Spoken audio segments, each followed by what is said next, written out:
কুখ্যাত ছিনতাইবাজ তথা নেশা কারবারি জুয়েল আহমেদ সহ তার 3 সহযোগীকে আটক করে উত্তম মধ্যম দিয়ে পুলিশের হাতে তুলে দেয় এলাকাবাসী। ঘটনা সোমবার দুপুরে বিশালগড় থানাধীন ঘনিয়ামারা এলাকায়। এই জুয়েল আহমেদ দুবার এনডিপিএস মামলায় ও একবার চিটিং মামলায় জেল খেটে এসেছে। সম্প্রতি বিশালগড় থেকে বক্সনগর রোডে যাওয়া সমস্ত 2 নম্বরী গাড়িগুলিকে আটক করে তাদের কাছ থেকে অর্থ আদায় করা হচ্ছে তার বর্তমান পেশা। সোমবারও পুরনো একই কায়দায় ঘনিয়ামারা এলাকার একটি ক্লাবের নাম করে গাড়ি থেকে অর্থ আদায় করতে গিয়ে স্থানীয়দের নজরে পড়ে বিষয়টি। সঙ্গে সঙ্গে জুয়েল সহ তার 3 সহযোগী বাদল হোসেন, রাকিব হোসেন ও দেলোয়ার হোসেনকে আটক করে উত্তম মধ্যম দিয়ে বিশালগড় থানার পুলিশের হাতে তুলে দেয় স্থানীয়রা। 4 জনকে কি করে আটক করা হলো স্যার?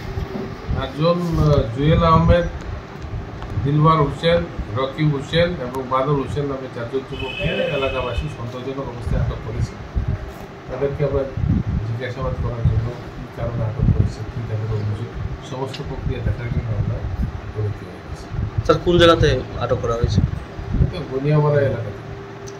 স্যার যে এখানে যে জুয়েল বলে একটা ছেলে আছে তার বিরুদ্ধে আগেও একাধিকবার অভিযোগ ছিল এবং গ্রেফতার হয়েছে।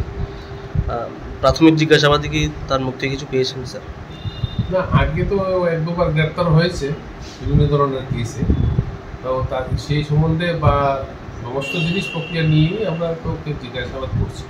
স্যার 4 জনকে কি একই জায়গাতে আটক করা হয়েছে স্যার? আমাদের কাছে তো আমরা এলাকাবাসী, আমাদের পুলিশ অফিসার তো তাদেরকে ওই একই জায়গাতে গিয়ে পেয়েছি।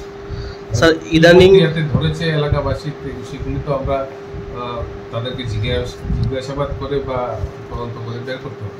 স্যার ইদানিং এলাকাবাসীদের একটা অভিযোগ, জুয়েল সহ তার যে গ্যাং তারা মানে ছিনতাইয়ের সাথে জড়িত, গাড়ি আটকাচ্ছে, সেই কোনো তথ্য পেয়েছেন আপনারা?